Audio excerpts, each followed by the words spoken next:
A mother begged me to send an ambulance for her dying child, but my supervisor wouldn't let me.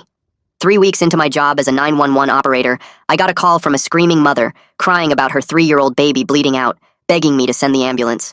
I started transferring the call, but that's when my supervisor Jackson noticed the side of town this woman was calling from. Before I could dispatch, he rolled his chair behind me and entered his override code, locking me out of the system completely. We can't send units there right now. We need ambulances available for Fairfield Gardens where the donors live. There's a frat party happening there and their sons might get hurt. Her baby's bleeding out, I screamed, trying to type but my keyboard wouldn't respond. I quickly realized the system was completely frozen and I couldn't contact anyone, all while the mother was begging through my headset. Babies bleed all the time, Jackson said loud enough for her to hear. Kid probably a scraped knee or something, but the senator's drunk son might crash his BMW at that party. That's what matters, Jackson said, pulling out his personal laptop where I could see him manually rerouting ambulances away from her address. I reached for the emergency phone to call dispatch directly, but he'd already unplugged it, holding the cord in his hand while saying, 23 minutes. That's how long your console stays locked. For 23 minutes, I sat helpless watching supervisor control active flash on my frozen screen, while the single mother of 2 tried to save her 3-year-old son who'd fallen through their apartment's broken window. Please, he's so cold he won't open his eyes, she sobbed at minute 5. And all I could do was lie that help was coming while Jackson sat at his laptop, manually denying every dispatch request that auto-generated from her call, clicking reject over and over with the same finger he used to point at funny videos on his phone. By minute 8, Shania's voice had changed from screaming to whispering because she was using all her strength to apply pressure to the wound. I couldn't take it anymore and launched myself across the room to another workstation, but Jackson had locked them all remotely, tackling me when I tried to rip the cables from his laptop. We crashed into the desk, him pinning my arms while I screamed for someone to help. The other dispatchers actually looked away, all terrified of doing the right thing. The mother's Vietnam veteran neighbor came into her home at minute 12, immediately recognizing hemorrhagic shock. That's when I also broke free and went to sprint toward the emergency phone, but Jackson grabbed me back by my leg, both of us fighting on the floor while he typed one-handed, caller exaggerating, minor scrape. At minute 15, when Shania fainted and her 7-year-old daughter took the phone, I bit Jackson's hand hard enough to draw blood and lunged for his laptop, managing to type send before he slammed it shut on my fingers, crushing them against the keyboard while the little girl asked if her brother was going to heaven. I kicked him in the stomach, grabbed my cell phone, but he had a signal jammer in his drawer that he held up like a trophy while pinning me against the wall with his forearm across my throat, choking me just enough that I couldn't scream the address to my coworkers, all while the veteran performed chest compressions in my ear, counting out loud as the child went into cardiac arrest from blood loss. The second Jackson's administrative lock expired at exactly 23 minutes. I slammed every dispatch button on my console, sending 3 ambulances and a helicopter to that apartment, while Jackson was still gloating about his perfect system. I looked up at the sky and started pleading with every deity out there to save this child. After 4 excruciating minutes, help finally arrived and rushed into the house immediately. The call was still going on, and I could hear major panicking going on. The medics walked over to the child, and I couldn't make out what they said. But one thing was clear. The mother dropped to her knees and started cry-screaming. I heard commotion before everyone finally left. I started calling and digging into the case like a madman, before finally finding out the truth. The child was gone, or at least the version his mother remembered was. He had lost so much blood he'd need multiple surgeries for internal damage. His prefrontal cortex was damaged, leaving him unable to speak, leaving his mother with bills she couldn't afford without selling their house. Just as a cherry on top from the American healthcare system. I went to report Jackson immediately, but HR said I needed proof. That's how I learned the dispatch system auto-delete supervisor overrides after 24 hours, standard privacy protection. Jackson knew this, which is why he was so comfortable doing it, and when I checked, 5 other dispatchers quietly told me he'd done this before, always to addresses in poor neighborhoods. I sat in my car holding my phone, having secretly recorded Jackson admitting everything when he'd bragged to another supervisor at lunch, him laughing about how those people don't even have lawyers, when I got his text. I know you recorded me. But I also know you used the emergency alert system without authorization when you sent those ambulances. That's immediate termination and loss of your certification. Your choice. Delete the recording or never work as a dispatcher again. You have until tomorrow morning. My hands shook so bad I dropped my phone twice trying to read his message again. I sat there in my car for 2 whole hours, playing Jackson's text over and over while also listening to my recording of him at lunch. He was laughing about how those people don't even have lawyers, and bragging about doing this before. My brain kept doing the math over and over. 20 hours left before the system would delete everything that proved what he did to that baby. I finally started my car and drove home, my fingers still shaking as I gripped the wheel. The second I got inside my apartment, I grabbed my laptop and started uploading that recording everywhere I could think of. 3 different cloud services, plus a USB drive that I wrapped in plastic and hid inside an old cereal box in my closet. Then I went crazy taking photos with my phone of every screen, every log entry, anything from work that might disappear when that timer hit 0. My eyes burned from staring at screens, but I couldn't stop. At 3 in the morning, I texted Jeremy Winters from IT. We went through training together, and he'd mentioned once how much he hated the override system. I typed out something about needing help with a technical issue and asked if we could grab coffee before my next shift. My phone rang at 8 the next morning while I was still at my computer. Zara Hurley from HR, her voice doing that fake calm thing as she reminded me about company policies on unauthorized recordings. She talked about proper chain of command and how serious these violations were. Someone had already told her about my report attempt, and she was basically warning me to back off. I met Jeremy later in his beat-up Honda behind the grocery store on 5th Street. We both kept looking around like we were doing a drug deal or something. He explained that there was this vendor backup system that saves everything for 30 days, but only cops with subpoenas could get to it. Still, just knowing it existed made me feel less crazy. That afternoon, I tried calling Shania's number from my personal phone, straight to voicemail. I left this stumbling message saying I was the operator from that night and that I tried everything to help. Sorry felt like such a useless word for what happened to her baby. That night, I didn't sleep at all. I just kept replaying those 23 minutes in my head. Her screaming, the veteran neighbor counting chest compressions out loud, the little girl's voice asking if her brother was going to heaven. Every time I closed my eyes, I saw Jackson clicking reject on his laptop while watching funny videos on his phone. Hour 22 came, and Jeremy met me at the dispatch center at 5 in the morning while Jackson was off duty. Jeremy used his admin access to get us in, and we started taking screenshots of everything we could find. The logs showed multiple override sessions to poor neighborhoods, but the details were already getting corrupted as the system started its automatic purge. When I got to work for my actual shift that morning, Jackson was already there waiting for me. He mentioned real casual how accidents happen when people forget their place. Then he assigned me to the quietest console way in the back corner, far from everyone else. His threat was clear without him having to actually say it. During my first break, I went to the break room and noticed how all the other dispatchers avoided looking at me. They gave me this wide space like I had something contagious. Word had already spread that I was fighting Jackson, and nobody wanted to risk their job by being seen talking to me. That afternoon around 3 when things got slow, I saw Heather from the union walking toward my console with that careful look people get when they're about to say something risky. She leaned against my desk and kept her voice real low while explaining how she could help me file a formal complaint, but the union had limits because the city kept threatening budget cuts that would wipe out half our jobs. I nodded and followed her down the hall to her small office packed with filing cabinets and union posters, where she pulled out this thick stack of forms that looked more complicated than tax paperwork. During my lunch break, I sat there filling out every single box, keeping my claims narrow and focused on just the override abuse without mentioning the recording yet, because Heather said that would come later. She took the completed forms and filed them right away through the official system, but warned me the response time could be weeks or even months, since the city liked to drag these things out until people gave up. That evening after my shift, I drove to the public library on the other side of town and used one of their old computers to create an anonymous email account with a fake name and no connection to my real identity. I typed out a careful message to Chad Royce, this investigative journalist who'd exposed corruption at the water department last year, telling him I had information about emergency services discrimination, but needed to protect myself. Within 3 hours, Chad had already responded, asking for any documentation I could provide and whether other people had witnessed similar incidents because he needed corroboration before his editor would let him run anything. The thought of finding others willing to talk made my stomach hurt since everyone was so scared of losing their jobs, but I started making a mental list of people who might crack if pushed the right way. The next afternoon, right after I clocked in, Zara called my desk phone and told me to come to HR immediately with this fake, pleasant voice that meant trouble. She sat me down in her cold office with its motivational posters and placed this official-looking paper in front of me saying I was on paid administrative leave pending review of policy violations. She framed it like routine procedure, but we both knew it was meant to cut me off from witnesses and any evidence still in the system. That night back at my apartment, I spent hours creating encrypted backups of everything on multiple flash drives and cloud services, making sure Jackson's recording was saved in at least 10 different places. Jackson's deadline had passed that morning, but I hadn't deleted anything and wasn't planning to, so I went to the hardware store and bought new deadbolts for my door, plus a security camera I could monitor from my phone.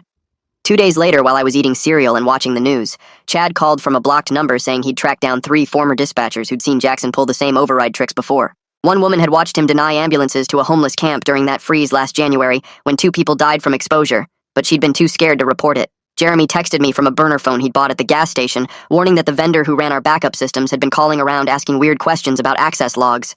He thought someone was trying to figure out if we'd pulled data from the archives, which meant I needed to be way more careful about leaving digital footprints anywhere. I drove to the hospital where Shania's son was still hooked up to machines in the ICU and left an envelope at the nurse's station with my phone number and an apology letter. The nurse said Shania didn't want to see me, which I understood completely, but I needed her to know someone was fighting to make sure this never happened again. Later that week, I walked into the union meeting at the community center, where about 40 dispatchers had shown up looking nervous and tired.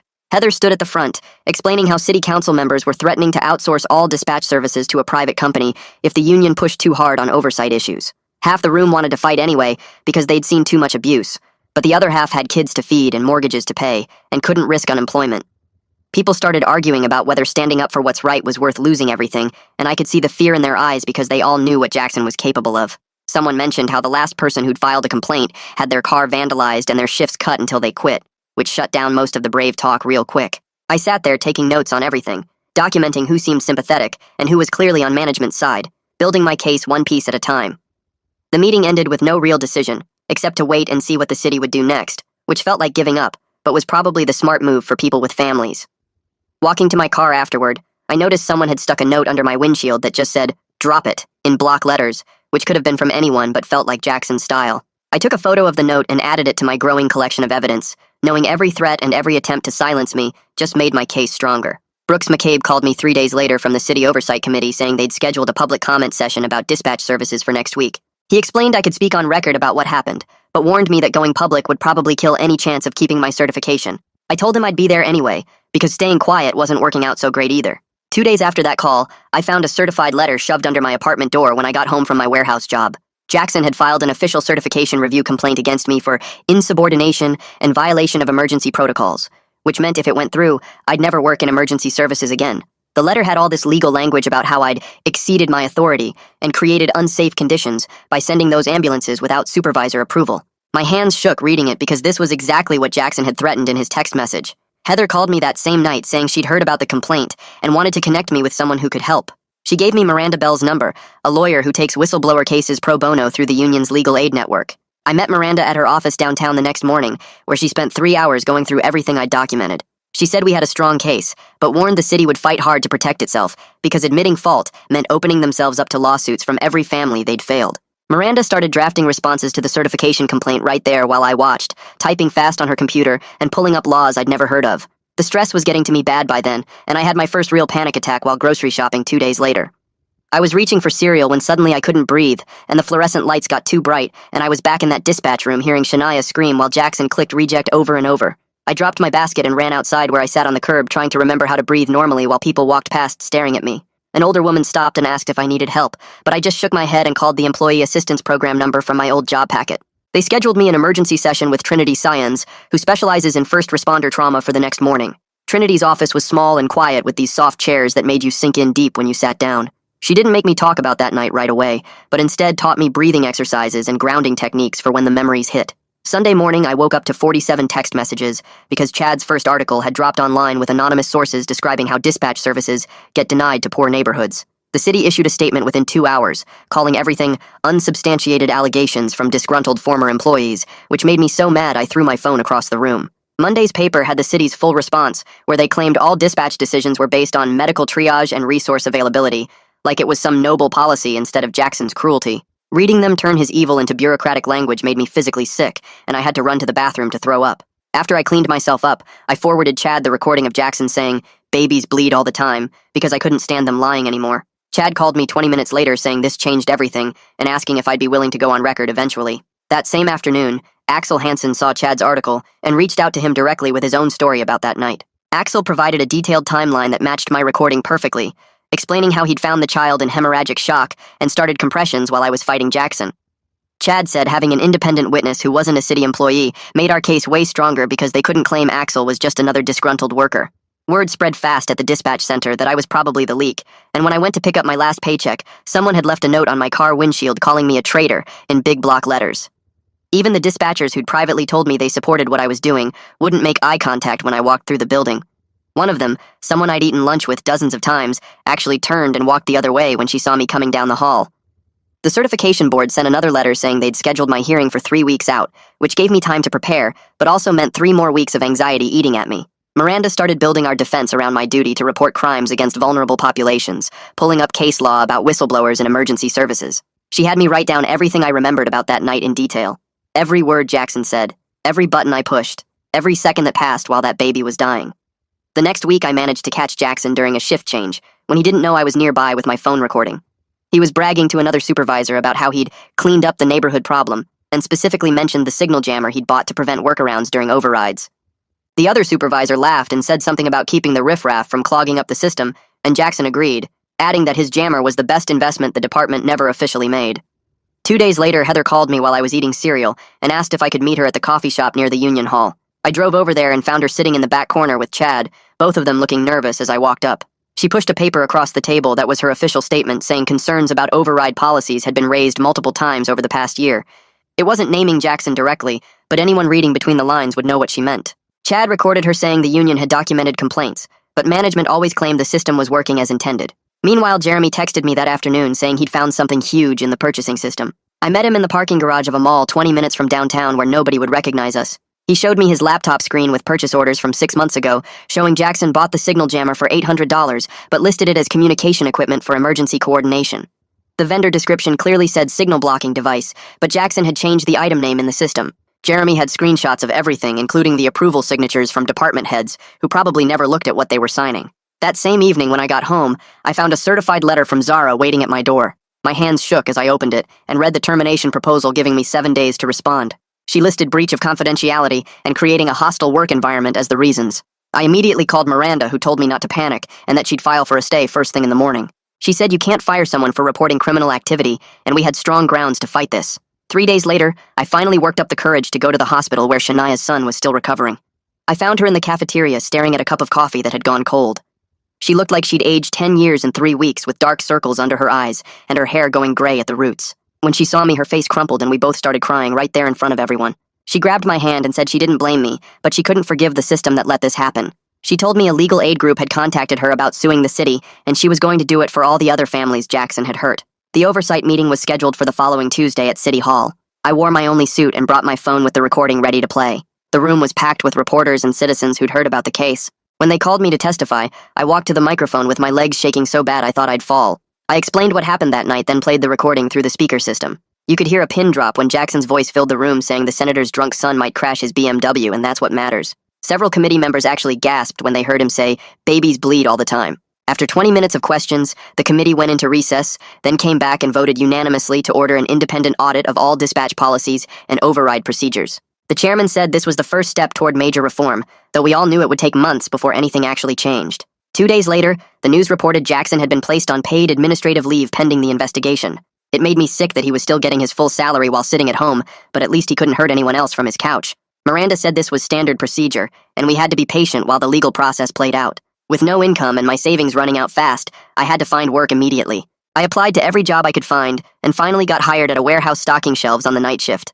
The pay was terrible, and my back hurt from lifting boxes all night, but it covered my rent and kept food in my fridge. Going from saving lives to scanning barcodes was humbling, but I couldn't afford to be picky. Trinity had me come in twice a week to work on coping strategies for the trauma. She taught me breathing exercises where I'd count to 4 breathing in, then hold for 4, then out for 4.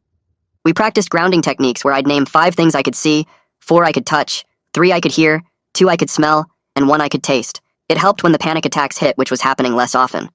After weeks of these sessions, I was finally sleeping 4 or 5 hours a night, instead of lying awake replaying that call. Jeremy kept digging into the system and discovered the vendor who provided our dispatch software kept a backup of everything for 90 days, not the 30 we'd been told. This meant all the evidence from that night was still intact somewhere on their servers. Miranda immediately filed a motion to subpoena those records, though she warned me the city's lawyers would fight hard to keep them sealed.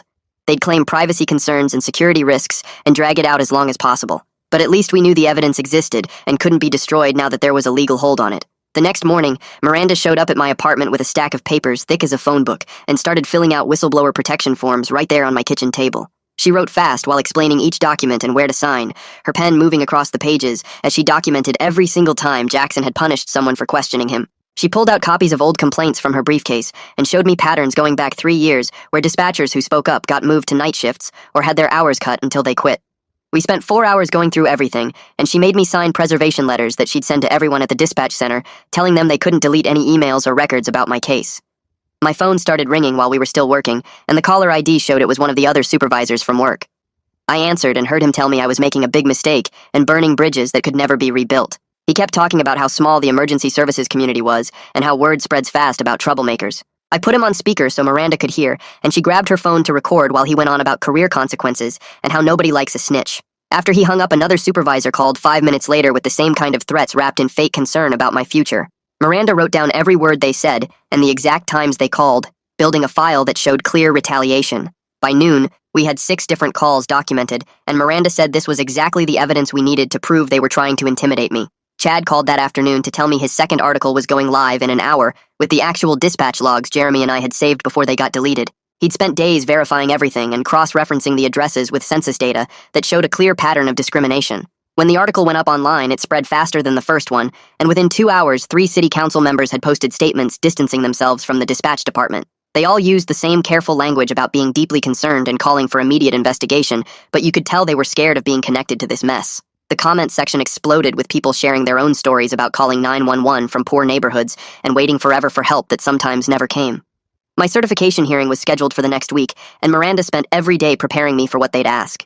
She had me practice answering questions about why I sent those ambulances without authorization, and we went over my response about having a duty to save lives. The morning of the hearing, I put on my only suit and drove to the state building where 5 board members sat behind a long table looking serious. They asked me to explain what happened that night, and I told them everything while they took notes and whispered to each other. One board member asked why I didn't follow proper channels, and I explained about the 23-minute lock in Jackson's signal jammer. Another wanted to know if I understood I'd violated protocol, and I said yes, but that a child's life was more important than protocol. After 2 hours of questions, they went into a private room to discuss, and came back saying they'd continue the case instead of stripping my certification right away.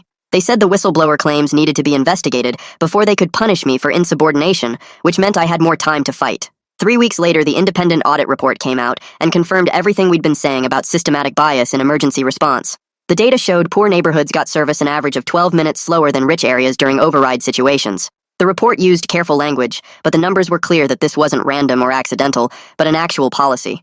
They found 67 instances in the past year where supervisors had delayed or denied service to certain zip codes. The city held an emergency meeting the next day and announced they were changing the override system immediately. From now on, it would take 2 supervisors to agree before denying any service request, and everything would be logged permanently. It was a small change that might save some lives, but it didn't fix the whole system, or bring back the people who'd already died waiting for help. Zara called me that afternoon and asked me to come to her office to discuss my situation. She sat behind her desk and slid a piece of paper across to me, offering a deal where I'd resign with a neutral reference if I dropped everything. She said fighting would just drag this out for months, and I'd probably lose anyway, plus I had bills to pay and no income. The paper said they'd drop the certification challenge and I could work somewhere else, but I had to sign right then. I told her I needed to talk to Miranda first, and she gave me 24 hours to decide. Miranda and I met at a coffee shop and went over the pros and cons of taking the deal versus fighting to the end. She said we had a strong case, but these things could take years, and the city had deep pockets to keep fighting while I was already broke. After talking for 2 hours, I decided to take the deal but negotiate for better terms. The next morning, I went back to Zara's office and said I'd accept if they kept my benefits through the end of the year. She made some calls and came back saying they'd agree to that, plus 3 months of severance pay if I signed a statement saying I was leaving for personal reasons. I signed the papers and walked out of that building for the last time, knowing I'd never work there again. Over the next month, I applied to every dispatch center within driving distance, but got rejection emails from the first 3 before I even got interviews. Word had already spread through the whole emergency services network that I was the whistleblower who'd caused all the trouble. Nobody wanted to hire someone who might report problems or challenge supervisors, even if what I did was right. Meanwhile, Shania had connected with a legal aid group that specialized in civil rights cases, and they were preparing to sue the city. She called me one evening and said she was doing it for all the families who'd lost someone to Jackson's resource allocation system, and asked if I'd testify if needed. I told her yes without even thinking about it. The next week, I started teaching basic first aid classes at the community center on 5th Street, right in Shania's neighborhood. The building was old with peeling paint and broken AC, but the room filled up with parents who wanted to learn how to help their kids when ambulances took too long. I showed them how to stop bleeding with towels and pressure, how to recognize when someone was going into shock, basic CPR on the practice dummies the fire department donated. Every Tuesday and Thursday evening, I drove there after my warehouse shift, teaching what I could while my certification case dragged on. 3 weeks later, the certification board finally sent their decision letter. My hands shook opening it in my car outside the warehouse. 3-month suspension instead of permanent revocation, they wrote, due to the whistleblower circumstances and the evidence I'd provided about Jackson's pattern. It hurt seeing my license suspended, but at least I'd be able to work again someday. That same afternoon, the news broke about Jackson's reassignment. The city moved him to some admin job in the permits department where he'd never touch emergency services again. Full salary and pension intact, of course. The prosecutor's office sent me a form letter saying they wouldn't file criminal charges because proving intent would be too difficult even with my recordings. I crumpled it up and threw it in my apartment dumpster. 2 months into my suspension, I got an email from a dispatch center in a rural county about 2 hours north. They'd seen the news coverage and wanted to offer me a probationary position starting after my suspension ended. The pay was $12,000 less than my old job, and the commute would eat up 4 hours a day plus gas money, but it was the only offer I'd gotten. I called them back and accepted on the spot. The week before I was supposed to leave the city, Shania asked me to meet her at a coffee shop near the hospital. Her son was there in a special wheelchair, his head supported by cushions. He couldn't talk, but when she said my name, his eyes tracked toward me, and his hand moved slightly. She told me he'd started responding to some commands in therapy, could move his right hand a little, was learning to communicate with eye movements on a special board. The therapist said he'd never walk or talk again, but he was making tiny improvements every week. She thanked me for standing up to Jackson, even though it came too late for her baby. I couldn't stop the tears when she hugged me goodbye. I spent the next 3 days packing everything I owned into boxes. My lease was up anyway, and I couldn't afford the rent without a real job. Most of my stuff went into a storage unit, and I loaded just the basics into my car. The rural county job would barely cover a studio apartment up there, plus my student loans and the gas for commuting. I'd have to pick up weekend shifts somewhere to make ends meet, but at least I'd be working dispatch again. The morning before I left, the city announced new oversight rules for emergency services. 2 supervisors would have to agree on any service denial now, and they'd keep records for 5 years instead of 24 hours. They also started mandatory anti-bias training for all dispatch staff, 8 hours every year. It wasn't enough to fix the system, but maybe it would stop the next Jackson from having total control over who lived and who died. My first day at the rural dispatch center came on a cold Monday morning 5 months after that horrible night. The drive took 2 hours and 15 minutes through farm country and small towns. The building was tiny compared to the city center, just 6 workstations and a converted fire station. They gave me the overnight shift nobody else wanted, 11 p.m. to 7 a.m., handling calls for 3 small towns and all the empty highways between them. As I drove up that first morning, watching the sun rise over cornfields, I kept thinking about those 23 minutes. Shania's screaming, the veteran counting compressions, Jackson clicking reject over and over. The weight of it sat heavy in my chest and always would. But I'd done the right thing by speaking up, even though it cost me my career in the city, my apartment, most of my savings. Staying quiet would have been worse, would have made me just like those other dispatchers who looked away. At least now I could work again, could help people again, even if it was in a place where Jackson's influence couldn't reach. The rural center's parking lot was almost empty when I pulled in, just 2 other cars there for the day shift I'd be replacing. I grabbed my coffee and walked toward the door, ready to start over in a place where nobody knew my name yet. Hey, thanks for letting me wander through all this with you today. That was a fun ride. I really appreciate you sticking around. I'll see you next time. If you made it to the end, drop a comment. I love reading all your comments.